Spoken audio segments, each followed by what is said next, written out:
nearly all the time, and hopefully noticeably as well.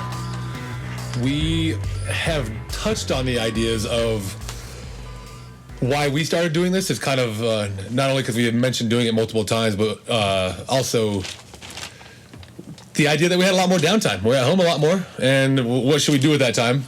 We make music together sometimes, but this is another fun way to... We have a lot of discussions like this anyway, so we figured we might just document them. So yeah, and it seems like everybody's starting to go on Litten time, so everybody can start chilling at my speed, including Mo over here. Yeah, I have definitely reduced my action outside of the house quite a bit, and so we wanted to have another coronavirus-themed episode, but this one more since we've been birthed from coronavirus, for lack of a better way to say it. Or lack of a funnier way to say it, anyway. Might as well talk about some real things around with it, because I think I just see a lot of people when I'm going through my posts that have a lot of different approaches, and there's a lot of different fears out there. And I think there's it's a good thing to address some of those and how we have been feeling about some of those things, and just kind of the logistics of a lot of it and that kind of stuff. So anything that you'd like to talk about? Oh. As an introduction to... No, I think that my friends have been taking it very maturely, and the only thing that I would want to ever talk about is the people that have done less so. And if it's our podcast, we have all the license in the world to chime in and weigh in on the subject. So, I don't know, it seems like you have something to say. No, I was just actually wanted to get a drink and didn't want to have a big down pause, so I handed it off to you right there. I'm the asshole. No. One of the things I think was a good point you brought up was we talked about kind of covering some of the ideas of the conspiracies people are trying to attach, the conspiracy theories people are trying to attach to this idea, whether that be 5G related or trying to make President Trump look bad or whatever you want to call it, reducing the population. There's a lot of things out there.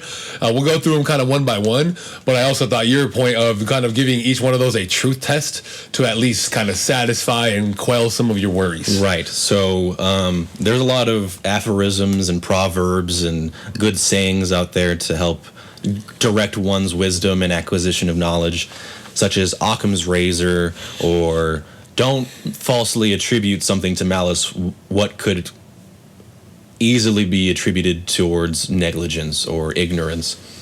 And so a lot of these things have to do with taking the simplest explanation and using that for one's life, in the sense that what's easier to believe? Someone has engineered a disease to possibly socially engineer the entire world's population, or did this come as most viruses do, and things are just being politicized left and right, and the fallout is being blamed and shoved and twisted and slanted and angled to death's door. Which way? Yeah, and you have to recognize the difference between something that's intentional and something that's unintentional, and the chaos of life can often be misattributed some stupid narratives, but I don't accept a single one, and I'd rather start from a baseline of complete and humble ignorance and then build it up as I see the evidence, rather than take for granted that some crazy over-the-top conspiracy theory is afoot and wait for someone to, waste their time in arguing me over the internet, Yeah, that makes a lot of sense. And we also need to... I think at the same time, we'll recognize the possibility of any of these things being true, but we're also let's not operate and assume that they are true. Let's try to find out a way that we could rationalize it otherwise. And so put the first one to the test. I have one for you, because I think you'll have a better response. You'll have a better idea of how to give the truth test, and I'll have some questions about that, I think. That it's caused by these new 5G towers. So what kind of truth test would we do? 5G is a type of electromagnetic radiation, but it's on different amplitudes and frequencies than beta particles, and so I'm attributing its radioactive and radiological qualities. So it is radiating from a source in an electromagnetic frequency. What happens if it's true radiation and alpha and beta particles that are actually flying and whizzing through your body from cobalt-95 or whatever? That is going to cause some very specific symptoms of radiation sickness, skin burns, cell necrosis, and that kind of thing. And so we cannot attribute the symptoms of radiation sickness to COVID-19, and vice versa is also impossible.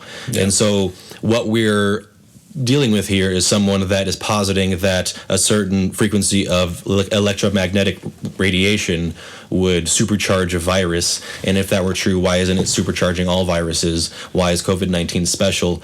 I know that there are ostensible apocryphal answers to all these questions I'm posing, but as I ask these questions, the answers get increasingly and more time after time more absurd. And once you get to the point of absurdity that the person uttering these absurdities realizes and becomes self-aware of how deep the rabbit hole goes and how much confirmation bias that they're guilty of, then that person realizes that they can just laugh it off. And I don't think that many people truly in their heart believe in conspiracy theories.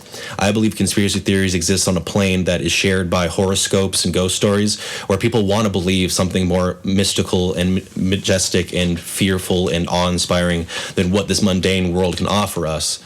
And so that they cling to these points of interest, these points of unexplainable metaphysics, so that they can enrich their lives with details that they couldn't possibly attain themselves.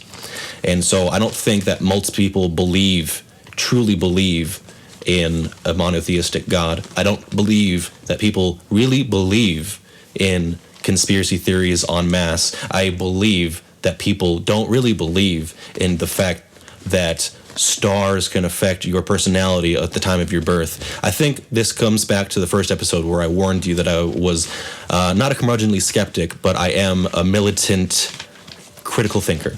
And I will invite anyone along with me on this train of thought. Absolutely, and I like to think critically in those ways. Why I also add a lot of value to anything that we do believe in being way more highly likely manifested as well. So if you say that God is good, and you're a good Christian, you have a lot of success, and you attribute your success to saying God is good, then you have manifested that through your own beliefs.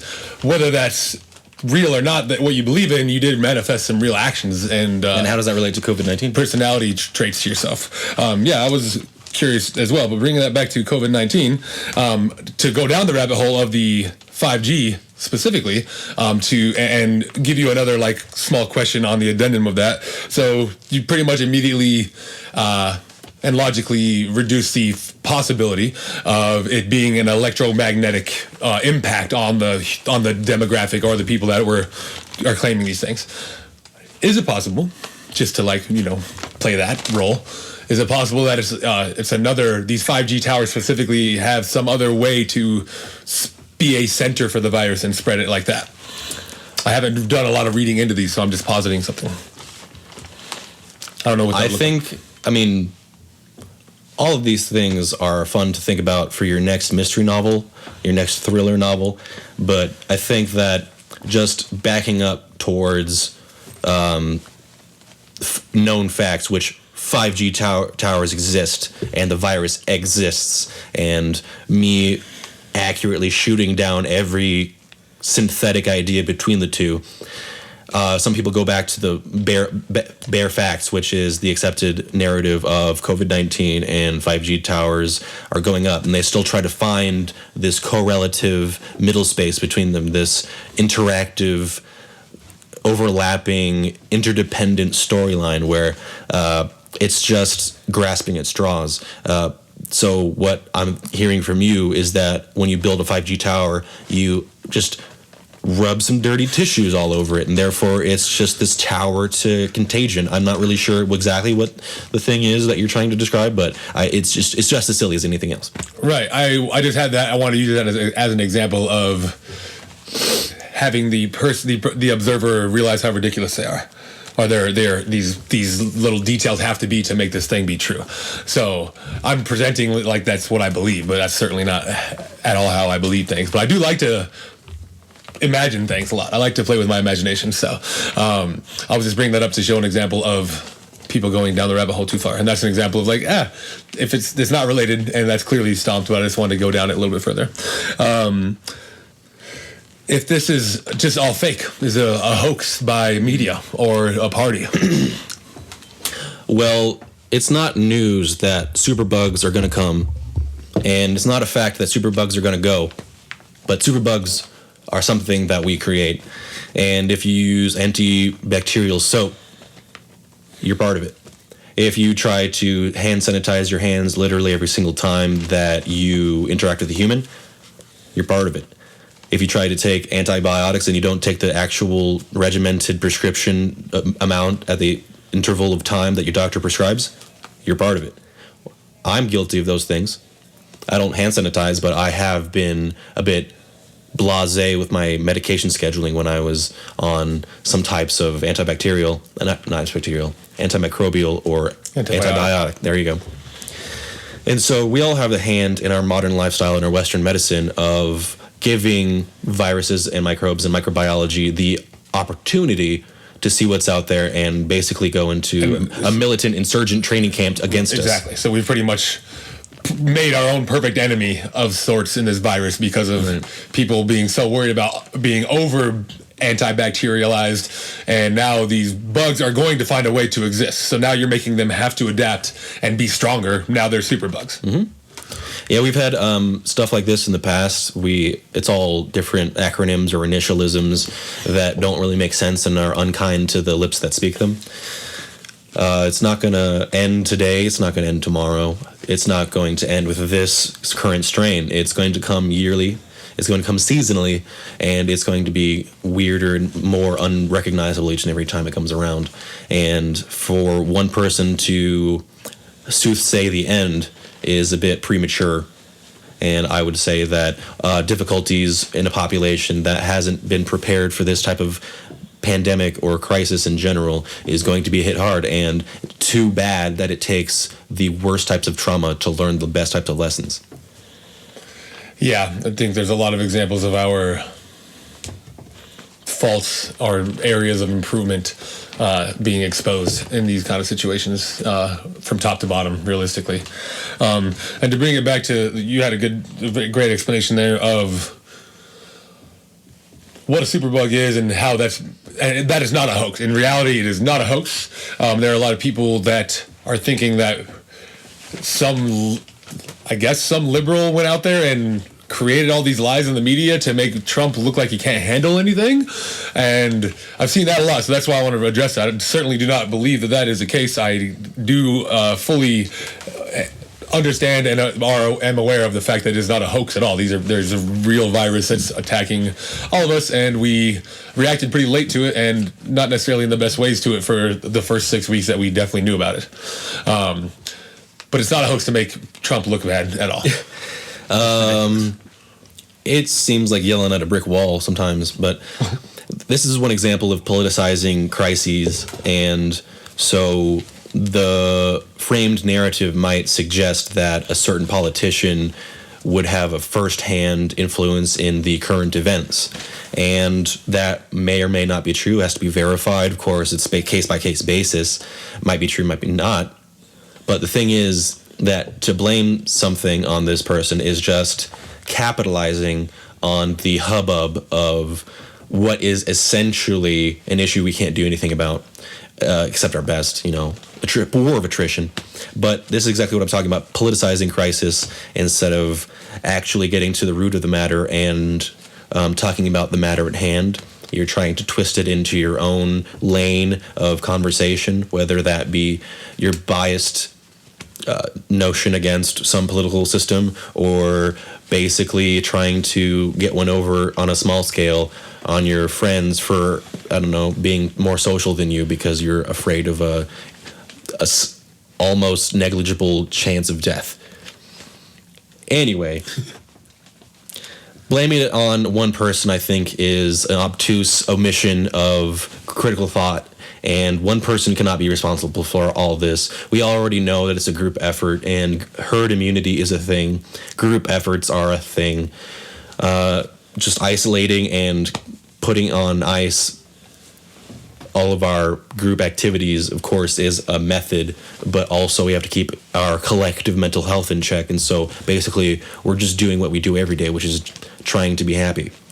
And so really, one person's not to blame. We're all in it together.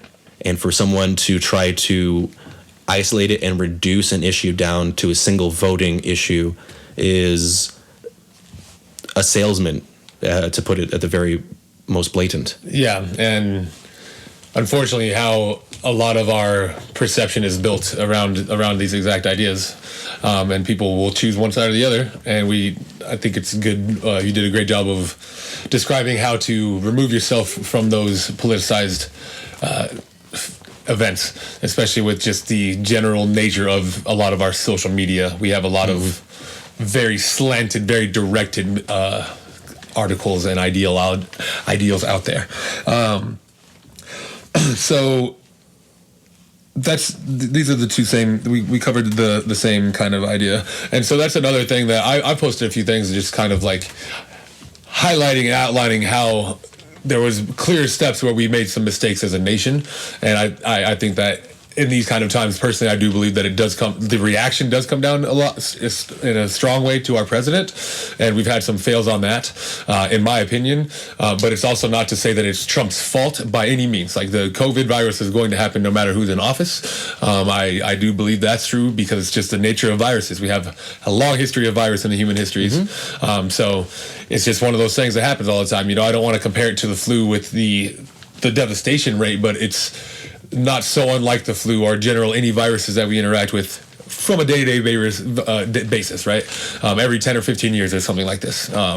It seems like the panic has been exponentially amplified by social media impact compared to like even when Obama was president and we had the H1N1 flu virus. And now, because everybody and their grandma literally has an Instagram or a Facebook, it's just been like exponentially amplified in the wrong directions. So I had a point of our overall video here and episode to kind of hope just brings people some very real, very grounded approaches to understanding this, because it's very serious, but on the same time, I don't think a huge percentage of us, 99+%, should be just legitimately worried or threatened by this.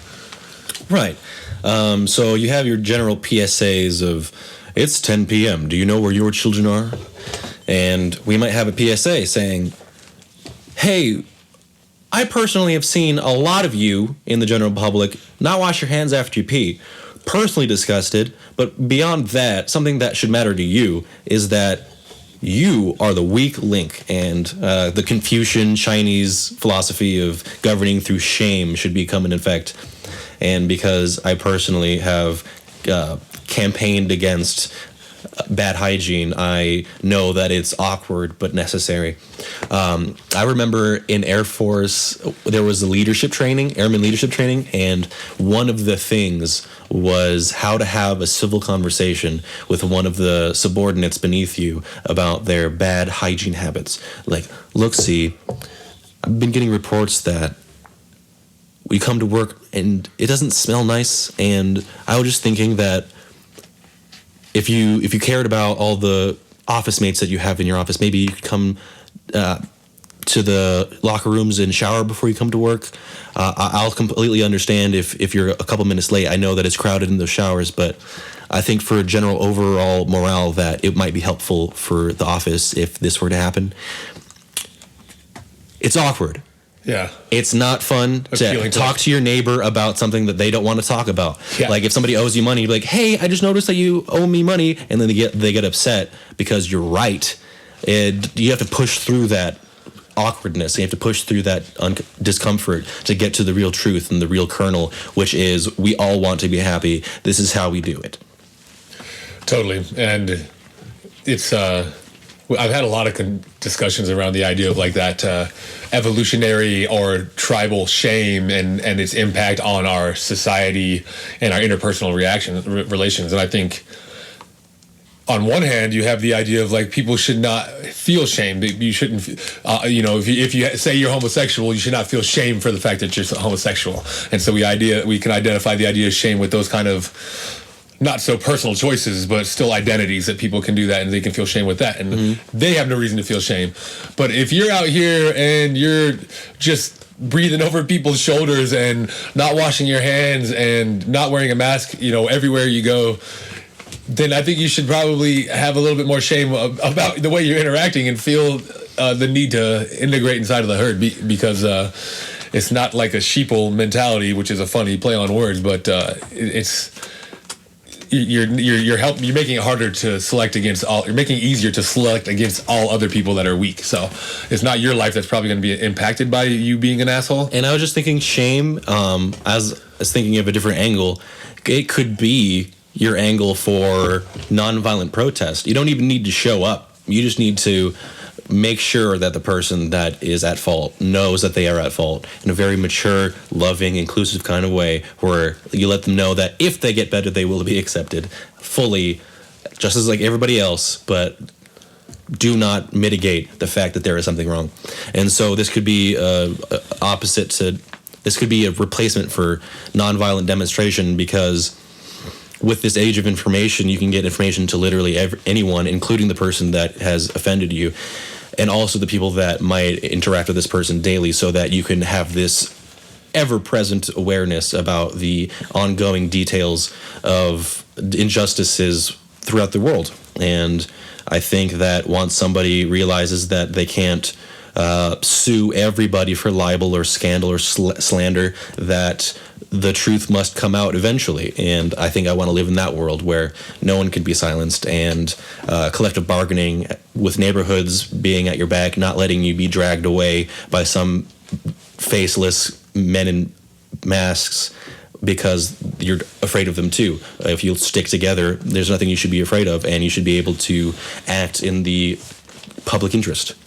Yeah, and I think a good thing to highlight through all of those awesome points you just made would be the idea to, like, when you're having these difficult conversations of trying to have an end result with changing somebody's behaviors, appealing, as you did in your example, appealing to their community sense and their sense of social contract between the people that are very close to them, people that work with you. You're with these guys 5 days a week, 6 days a week.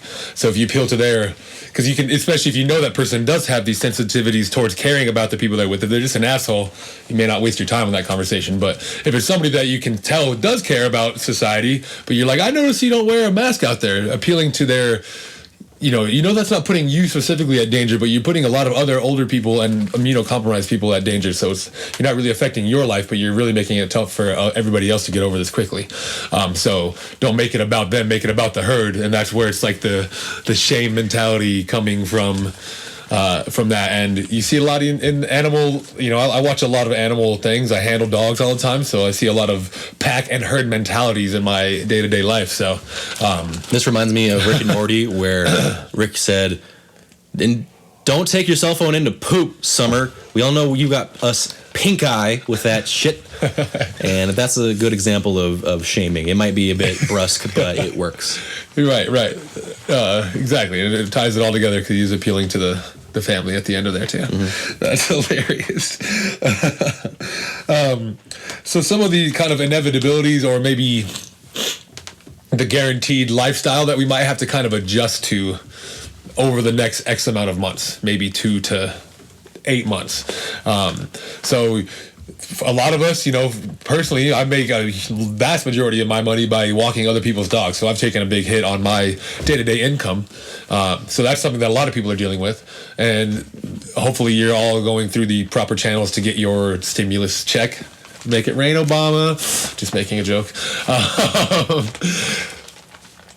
That's a good thing to do. I'm going to go do that tonight. You did that today. Did your stimulus check situation. Mm-hmm. So make sure you do that, because that's like, take advantage of those things, because it is going to be a tough deal for people that are in the service industry, all that. So don't feel shame in taking advantage of that, because it's a very real situation that we might have to do this for regularly for the next 6 months. Honestly, I could see that happening. So just be ready for that kind of a change. And if you're a healthy person and you take good precautions, and maybe sign up to be an Amazon deliverer for all these people. We live right by a Whole Foods, and I see a lot of Amazon shoppers in there shopping for people to get their groceries delivered. And so that, that overall does reduce the amount of people out there. So a lot of those kind of things are going to be inevitable. So try to take these best practices as much as you can and take them very seriously. And along with the prominence of social media and the ability to get information which in front of your face in 5 seconds, no matter if that's verifiable or not, whether it's true or apocryphal, information is going to show up and it's going to be conflicting, and it's not going to be from the same source. It's going to be not the same details. It's going to be opposing details where you're not sure what's true. Just as a base, as a hint, Reuters and the Associated Press are the two most trusted news sources that I have ever heard of. But even if you're getting your news from paintings on a rock outside your house that magically appear every day, I don't care. It's still information that you can assimilate into your reality using critical thought. And how you do that in the school of epistemology, which is the science of what do you know. You can always verify things for your own self in your own reality without referring to any other intelligence. You can be your own fact-finding machine. And how you verify something is you put it up to a truth test. And truth tests are many and sundry. You can look up lists on Wikipedia and stuff. But I want to give you my frame of reference on the truth tests. So before you even start thinking critically about anything, you need to know what you know. And how do you know what you know? Until you just settle on a couple basic facts. So if someone were to come inside and say that it was raining outside, and I'm not outside, nor does my room have windows, how do I know that this person is telling the truth? Well, it could be practical in the sense that works with the things that I already know, in the way that I saw dark clouds outside before entering the building, and a stiff breeze was blowing, and the leaves were blowing in the wind, and it was kind of damp, and the temperature dropped 5 degrees. So all of those signs match up to what this person is reporting to me. It could be coherent with what is reality. If this person came in with a shirt that was on fire, I would be skeptical. But if a person came in saying that it was raining outside with a shirt that had rain droplets on that, it would cohere to what I already know to be true, that rain is wet and rain falls on the top of you, and this all adds up. There are multiple more truth tests that you can engage in and apply to your regular life. And what I'm suggesting is that you use these truth tests to divide between the not so sure and the yep, that makes sense to me parts of the news or whatever someone has to say to you, or whatever information comes into your field of view. You can use this for whatever it is in your life. And it's important to use these for information sources, because without verifying what's true, you have cognitive dissonance, because you think of, oh, this disease is human only, and it can be transmitted through the air between people that are within 6 feet of one another. And then another news source says that it gets spread by Cupid's arrow shot in a northeasterly direction, and you'd be like, oh, one of those makes more sense to me because it adheres to what I already know. And so you can go that way. I know that might be conducive to getting stuck in a echo chamber rut in your own head, but still, it is important and it is imperative, and it behooves oneself to be confident in one's own knowledge.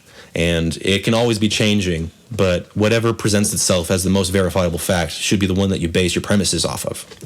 For sure, and you should have essentially on all of your working theories and ideas pretty much constantly be applying truth tests as far as your perception and your conception allow.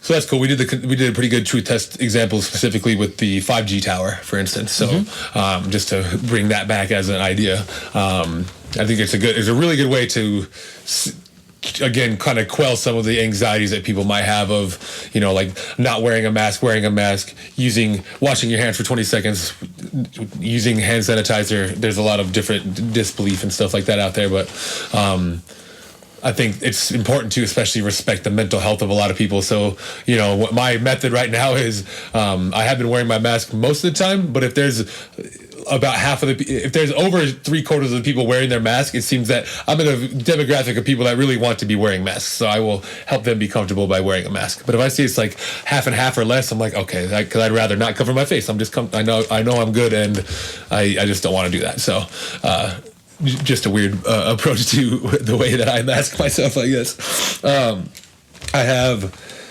a couple of fun ideas. The other day at my sister and brother-in-law's house, we do Pizza Tuesday, and I went over there to get my hair braided. Thank you, Jessica. You're awesome. We had a pretty fun Google Hangouts call or a Zoom call, and one of the best installments in that entire 3-hour phone call was everybody's doing their hashtag first world problem, but making it a COVID gripe. And there were some funny ones. Mine personally was I felt mildly uncomfortable in a Whole Foods. Yeah. Hashtag them COVID gripes. Yeah, people were walking through the cashiers like cows through the slaughterhouse. It was really upsetting. Yeah, do you have another COVID gripe that you might be able to think of? I'm a baker and I can't find flour anywhere. That's a first world COVID gripe for sure. Yeah. Legitimate gripe on my side too. I get to eat a lot of the baked goods, so also a gripe here. Secondhand griping. And I have one example from one of my friends that I saw post it, and I thought it was hilarious. A pun. There's a lot of puns and wordplay going on with COVID, quarantine, coronavirus, all that. The one I wanted to share, and I wanted to see if you wanted to come up with one as well, was talking about people. You know, people used to gain the freshman 15 in college. You always go and you get real drunk and you get the freshman 15. But because of the nature of our stay-at-home order, I almost said house arrest, but because of that nature, people might be gaining a little bit of weight, and we would call that the COVID-19. I can dig it. It's bringing some lightheartedness to an otherwise bleak subject, and it's injecting some humor into an otherwise humorless subject. And I'm into it. I don't have anything nearly as witty, so I won't waste your time with anything that I got on my brain. And I had another play on words, so it's going to be a little bit butchered, but the premise is there, and like the virus of being sick of the quarantine status, coronavirus.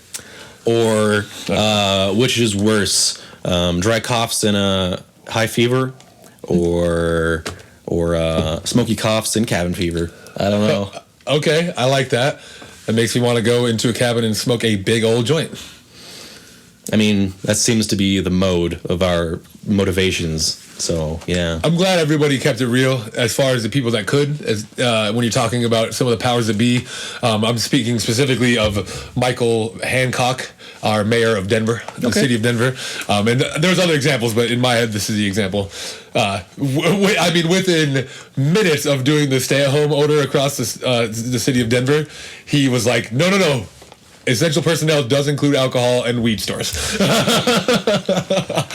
I think that's such a realistic play, because if you didn't, especially people that got used to smoking weed, and everybody used to drinking alcohol in almost every county in the U.S. Of course, there are dry counties. If you take away people's alcohol, you talk about riots and people being real unhappy, like I said, you could spin it any way. It could be either, Colorado's the realist and we keep it real. Whoops. And we're just keeping it real over here. We're not trying to pretend that we're anything that we're not. We are crossfaded chronically. And the negative way to think about it is that it's the opiate of the masses, and he wants to keep us dumbed down, because if we were locked up for 2 months with no stimulants, adulterants, or intoxicants of any kind, we might actually think for ourselves for once. Yeah, everybody is on a forced cleanse. Yeah, detox is like everybody's kicking for the first week, but then the rest of the time everybody just like starts on their master's thesis. Challenge to everybody out there: get your master's thesis started, and also stop drinking. Just cause. So I did. I'm glad you acknowledged that out loud too, because I was like, I know we're gonna get into some dry and or dreary subjects talking about that, so I really wanted to inject it with a little bit of laughs with the play on words, as well as the COVID gripe. If you're watching this, feel free to give us a COVID gripe. We're gonna probably make that like a weekly installment, because I'll probably share my favorite one from Pizza Tuesday every week as long as we have this. There's some pretty good ones.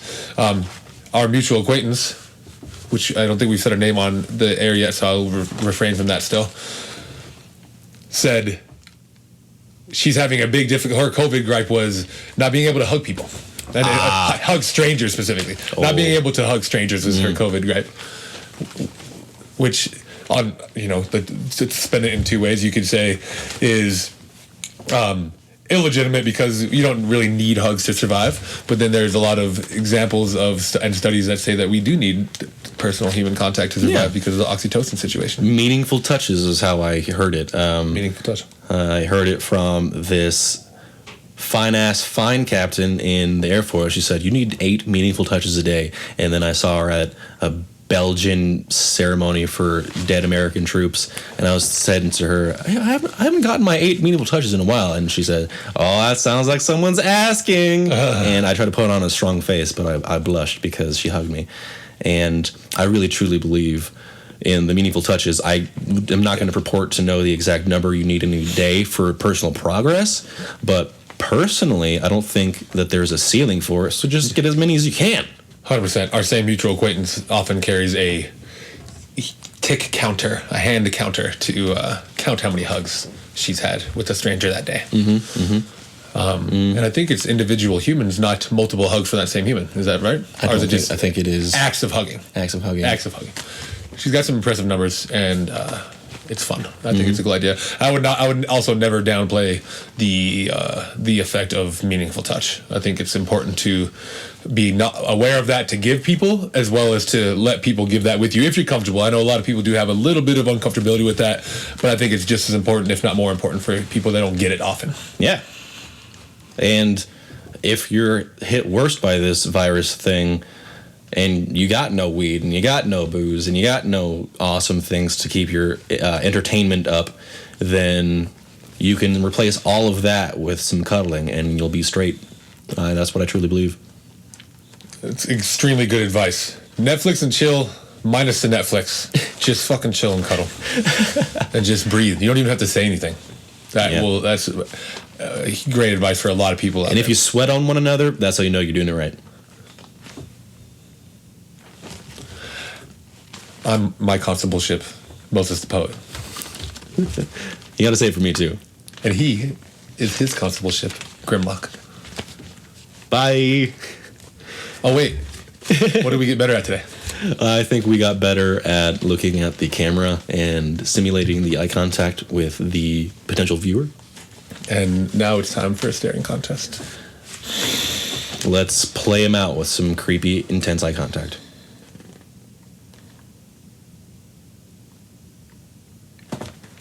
Not greet you any left.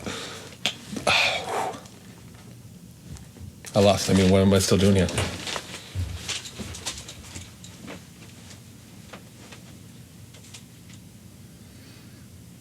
I suppose it's your job to get better at beating me in a staring contest, so bring it. Episode 7.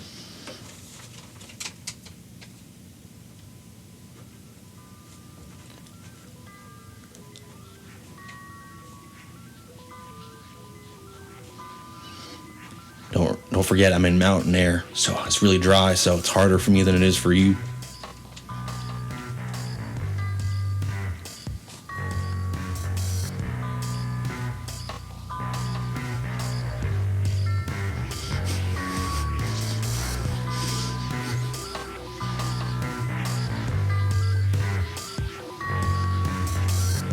I'm sweating, guys. You're doing pretty well. I think that's more than 60 seconds.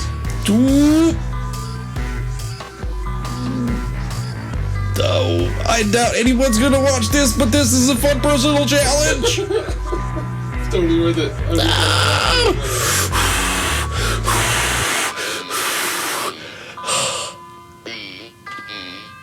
Is there a staring national championship?